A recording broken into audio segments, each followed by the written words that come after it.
বাবা মায়ের মৃত্যুর পর আমার বড় দিদি আমার সম্পূর্ণ দায়িত্ব নিয়েছিল এবং আমাকে শিক্ষিত করে বড় করে তুলেছিল। দিদি আমার ভবিষ্যৎ গড়ার জন্য নিজের জীবন উৎসর্গ করেছিল, এমনকি নিজের বিয়ের কথাও ভাবেনি। তার জীবনের সমস্ত মূল্যবান মুহূর্ত সে আমার জন্যই ব্যয় করেছিল। আমার নাম রিয়া। কলেজের পাঠ শেষ হবার পর দিদি আমার জন্য একজন ভালো জীবনসঙ্গীর খোঁজ শুরু করে। তার মাধ্যমেই আকাশ নামের ছেলেটির সাথে আমার পরিচয় হয়। আকাশ আমাকে তার জীবনসঙ্গী হিসাবে পছন্দ করে এবং তারপরেই আমাদের বিয়ে সম্পন্ন হয়। বিয়ের পর যখন আমি প্রথম শ্বশুরবাড়িতে পা রাখি, তখন আমার মনে অনেক স্বপ্ন, আশা ও ভরসা ছিল। আমি ভেবেছিলাম আমার স্বামী আমাকে অনেক স্নেহ ও ভালোবাসা দেবে। সত্যি বলতে তার ভালোবাসা পাওয়ার জন্য আমি অধীর আগ্রহে অপেক্ষা করতাম, কিন্তু কোনো এক অজানা কারণে আমার স্বামী আমার দিকে ভালোভাবে তাকিয়েও দেখত না। আমাকে ভালোবাসা তো অনেক দূরের ব্যাপার ছিল। এদিকে দিন দিন তার ভালোবাসা পাওয়ার জন্য আমার আকুলতা বেড়েই চলেছিল। আমি সারা রাত ধরে স্বামীর কাছে আমাদের সম্পর্কটাকে পূর্ণতা দেওয়ার জন্য মিনতি করতাম। এমনকি আমি তার সামনে নিজেকে আকর্ষণীয়ভাবে উপস্থাপন করার চেষ্টা করলেও সে আমার প্রতি কোনোভাবেই আকৃষ্ট হতো না। আমি কিছুতেই বুঝতে পারছিলাম না আমার স্বামী ঠিক কী কারণে আমার থেকে দূরে দূরে থাকত। সে তো আমাকে নিজের পছন্দেই বিয়ে করেছিল, তাহলে কেন সে আমার কাছ থেকে পালিয়ে বেড়াত? এই প্রশ্নগুলোর উত্তর আমি মরিয়া হয়ে খুঁজছিলাম, কিন্তু উত্তর দেওয়ার মতো কেউ ছিল না। উল্টে আমি যখন আমার শাশুড়িকে এই বিষয়ে বলেছিলাম যে তার ছেলে আমার কাছে আসে না, তখন তিনি আমাকেই দোষারোপ করে বলতেন, তুমি কেমন মেয়ে যে নিজের স্বামীকে কাছে টানতে পারো না? তোমার এই রূপের কী দাম যদি তুমি তোমার স্বামীকে নিজের আঁচলে বেঁধে রাখতে না পারো? তোমার এই সৌন্দর্য দেখেই তো আমি আমার ছেলের সাথে তোমার বিয়ে দিয়েছিলাম, যাতে তুমি তাকে নিজের দিকে আকৃষ্ট করে রাখতে পারো, কিন্তু তুমি তো দেখছি কোনো কাজেরই নাও। শাশুড়ির কথা শুনে আমি হতবাক হয়ে যেতাম। তিনি আমাকেই দোষ দিতেন, অথচ তিনি তার ছেলের সম্পর্কে সব কিছুই জানতেন। তা সত্ত্বেও সব দোষ আমার উপরেই চাপিয়ে দিতেন। আমার জীবনের এই কঠিন সত্য ঘটনাটি শুনলে আপনারাও হয়তো অবাক হবেন যে একজন মানুষ কিভাবে কেবল নিজের স্বার্থের জন্য অন্যের জীবনটা এভাবে নষ্ট করে দিতে পারে। আমার স্বামীর ব্যাপারে আমার শাশুড়ি, শ্বশুর এবং ননদ সবাই সবকিছু জানত। সবকিছু জেনেও তারা আকাশের সঙ্গে আমার বিয়ে দিয়েছিল। স্বামীর আমার প্রতি কোনো রকম আকর্ষণ, ভালোবাসা বা যত্ন না দেখে আমি প্রথমে অনুমান করেছিলাম যে তার হয়তো অন্য কোনো মেয়ের সঙ্গে সম্পর্ক আছে, যার কারণে সে আমাকে ভালোবাসে না। আমাদের বিয়ের প্রথম রাতে যখন আমি তার জন্য অপেক্ষা করছিলাম, তখন রাত প্রায় 1টা বাজে।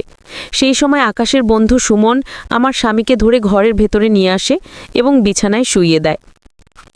তার অবস্থা দেখে আমি স্পষ্ট বুঝতে পারছিলাম যে সে মদ্যপান করেছে।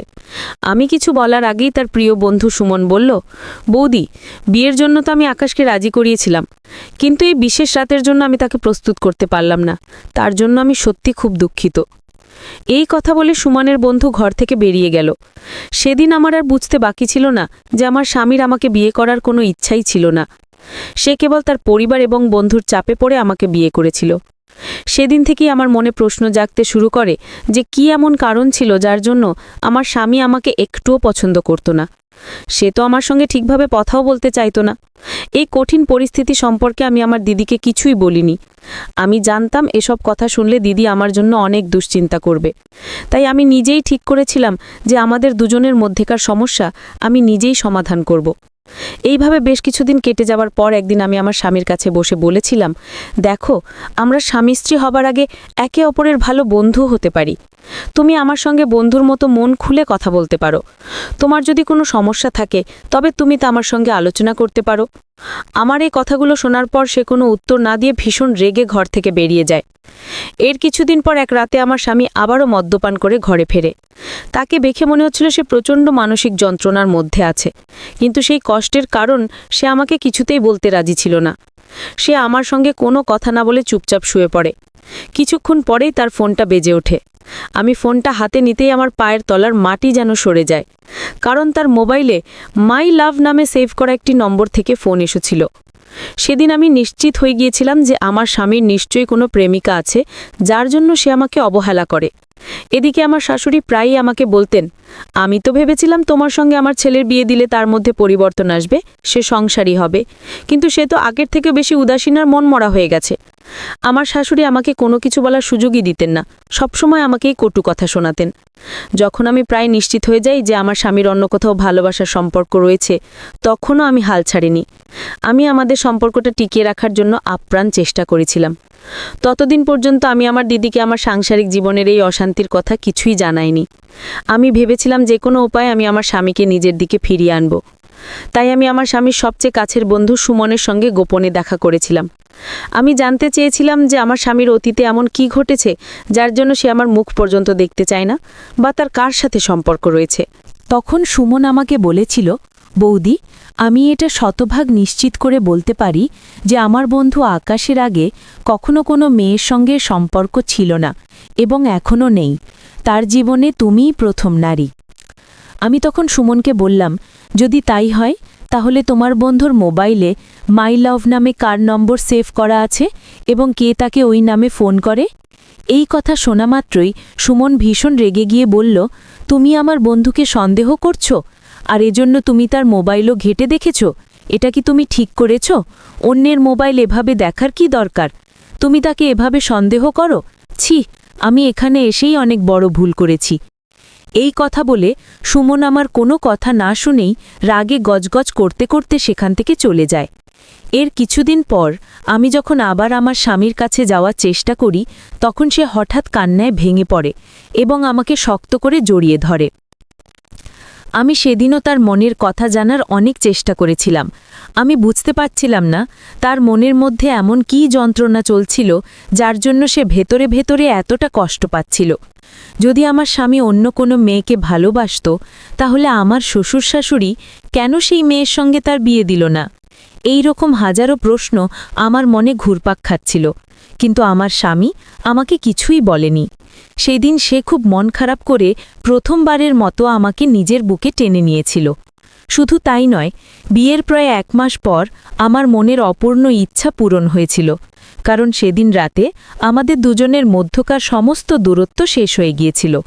সেদিন তার ভালোবাসা পেয়ে আমি খুব খুশি হয়েছিলাম।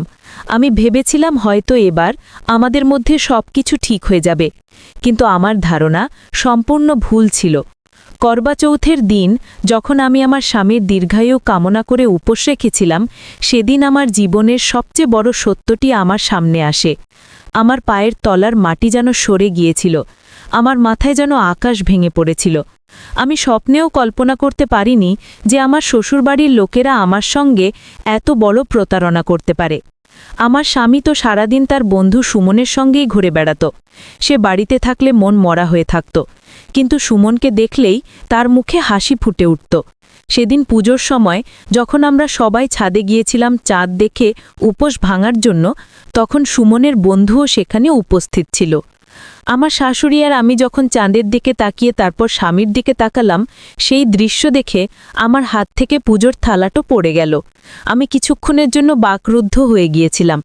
আমি দেখলাম আমার স্বামী তার প্রিয় বন্ধু সুমনের পা ছুঁয়ে প্রণাম করছে, ঠিক সেভাবে যেভাবে একজন স্ত্রী তার স্বামীকে প্রণাম করে।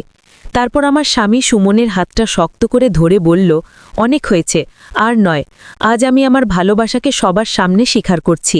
আমি সুমনকে অনেক ভালোবাসি এবং তার সঙ্গেই বাকি জীবনটা থাকতে চাই। এই মিথ্যে বিয়ের বাঁধন থেকে আমি মুক্তি চাই। স্বামীর সব কথা শোনার পর আমার আর কিছুই বুঝতে বাকি ছিল না।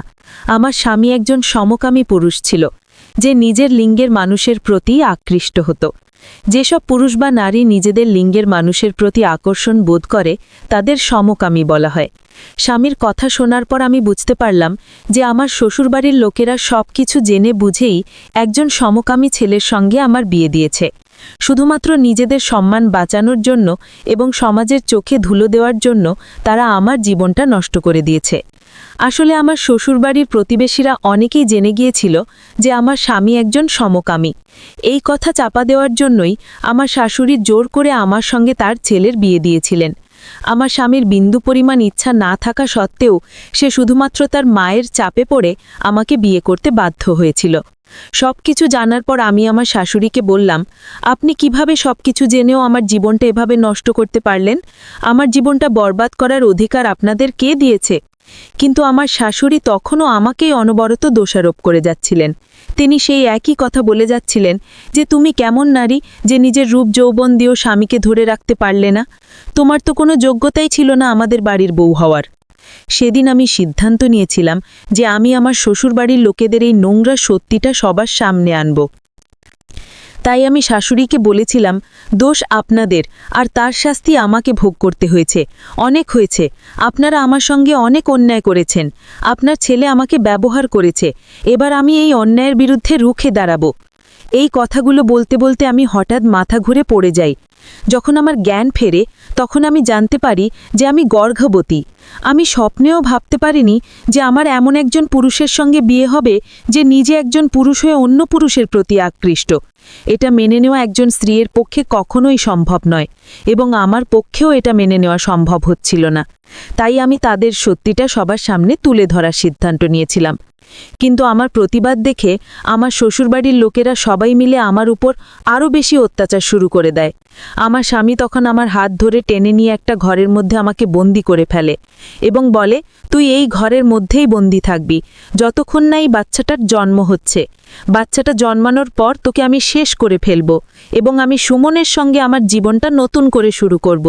এতে সমাজের চোখেও আমি ভালো থাকতে পারবো। বাচ্চাটার জন্ম হলে সমাজের লোকেরা আমাকে আর খারাপ চোখে দেখবে না, আর তোকে মেরে ফেলার পর আমরা সবাইকে বলে দেব যে তুই বাচ্চা জন্ম দিতে গিয়ে মারা গেছিস। আমি তখন মনে সাহস সঞ্চয় করে আমার স্বামীকে বলেছিলাম, তুমি আমার সঙ্গে অন্যায় করছো, তুমি আমাকে ব্যবহার করেছ, তুমি শাস্তির যোগ্য, আর আমি তোমাকে সেই শাস্তি পাইয়ে দেব। আমার কথা শুনে সে আমাকে জোরে একটা ধাক্কা মেরে মেঝেতে ফেলে দেয়, এটা জেনেও যে আমি গর্ভবতী। আমার শ্বশুরবাড়ির লোকেরা খুব ভালোভাবেই জানত যে আমার স্বামীর তার বন্ধু সুমনের সঙ্গে সম্পর্ক রয়েছে, তা সত্ত্বেও তারা আমার সঙ্গে আকাশের বিয়ে দিয়েছিল। এমনকি আমি যখন সত্যিটা জানতে পারলাম তখনও তারা আমার পাশে না দাঁড়িয়ে তাদের অন্যায়কারী ছেলেকেই সমর্থন করেছিল। আমার স্বামী আমার কাছ থেকে মোবাইলটা কেড়ে নিয়েছিল যাতে আমি আমার দিদিকে ফোন করে কিছু জানাতে না পারি। এইভাবে প্রায় 1 মাস কেটে যাওয়ার পর আমার দিদি আমার সঙ্গে দেখা করার জন্য শ্বশুরবাড়িতে আসে। তার আসার আগ পর্যন্ত আমার শ্বশুরবাড়ির লোকেরা আমাকে প্রতিদিন ইনজেকশন দিয়ে অজ্ঞান করে রাখত, কারণ আমি যদি চিৎকার চেঁচামেচি করি তাহলে প্রতিবেশীরা জেনে যাবে যে আমার সঙ্গে খারাপ কিছু ঘটছে। তাই আমার মুখ বন্ধ রাখার জন্য আমার শাশুড়ি ও আমার স্বামী মিলে আমাকে অজ্ঞান করার ইনজেকশন দিত। তারা একবারও ভাবেনি যে আমি গর্ভবতী, এবং যেই বাচ্চাটার জন্য তারা সমাজে ভালো সাজার নাটক করছিল সেই বাচ্চাটাকেই তারা কষ্ট দিচ্ছিল। আমি গর্ভবতী হওয়া সত্ত্বেও তারা আমাকে শক্তিশালী ইনজেকশন দিয়ে অজ্ঞান করে রাখত। আমার সঙ্গে যখন 1 মাস ধরে কোনো যোগাযোগ হয়নি তখন আমার দিদি চিন্তিত হয়ে আমার সঙ্গে দেখা করতে শ্বশুরবাড়িতে চলে আসে। আমার দিদিকে দেখে আমার শাশুড়ি আর স্বামী আমাকে স্টোর রুম থেকে বের করে এনে আমার ঘরে শুইয়ে দিয়েছিল যাতে দিদির মনে কোনো সন্দেহ না হয়। সেই সময় আমার কোনো জ্ঞান ছিল না। দিদি যখন আমার সঙ্গে দেখা করতে চায় তখন শাশুড়ি তাকে বলেন যে আমি নাকি বিশ্রাম নিচ্ছি, কিন্তু দিদি জোর করে আমার ঘরে ঢুকে দেখে যে আমি বিছানায় শুয়ে আছি। আমার অবস্থা দেখে দিদির মনে সন্দেহ হয় যে কিছু একটা সমস্যা নিশ্চয়ই আছে যা তারা তার থেকে লুকানোর চেষ্টা করছে।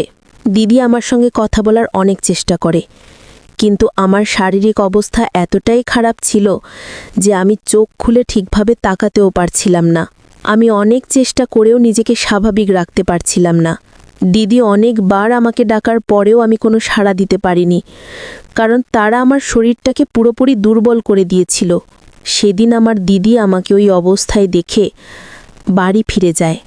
আমি ভেবেছিলাম দিদি হয়তো কিছুই বুঝতে পারেনি যে আমি কতটা যন্ত্রণার মধ্যে আছি, কিন্তু পরের দিন সকালেই আমার দিদি পুলিশ নিয়ে হঠাৎ করে আমার শ্বশুরবাড়িতে হাজির হয়।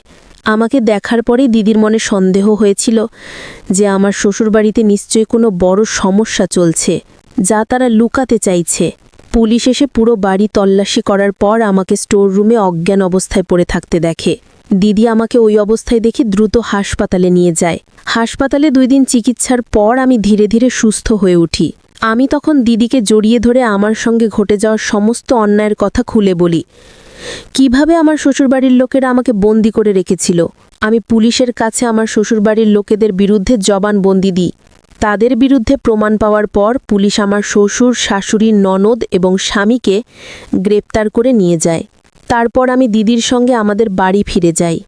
আমি ভেবেছিলাম এবার হয়তো আমি আমার বাচ্চাটাকে বাঁচাতে পারবো, তাকে ভালোভাবে জন্ম দিতে পারবো।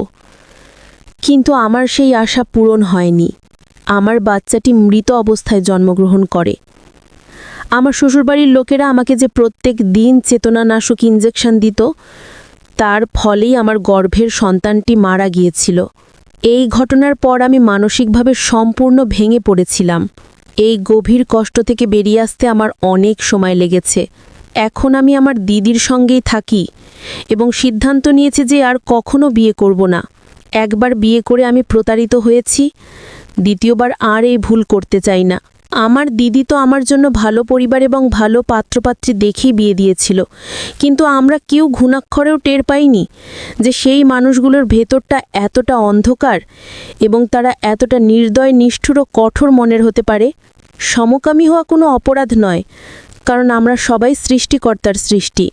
এই পরিচয়টা কেউ চাইলেই পরিবর্তন করতে পারে না, কিন্তু আমাদের যার যা পরিচয় সেটাকে সাহসের সঙ্গে সবার সামনে গ্রহণ করার ক্ষমতা থাকা উচিত, যেটা আমার স্বামী করতে পারেনি।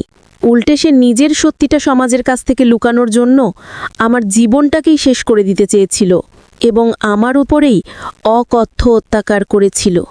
বন্ধুরা, আজকের গল্পটি এখানেই শেষ করছি। গল্পে কোনো ভুল ত্রুটি হয়ে থাকলে ক্ষমা করে দেবেন। গল্পটি ভালো লাগলে অবশ্যই লাইক, শেয়ার এবং সাবস্ক্রাইব করতে ভুলবেন না।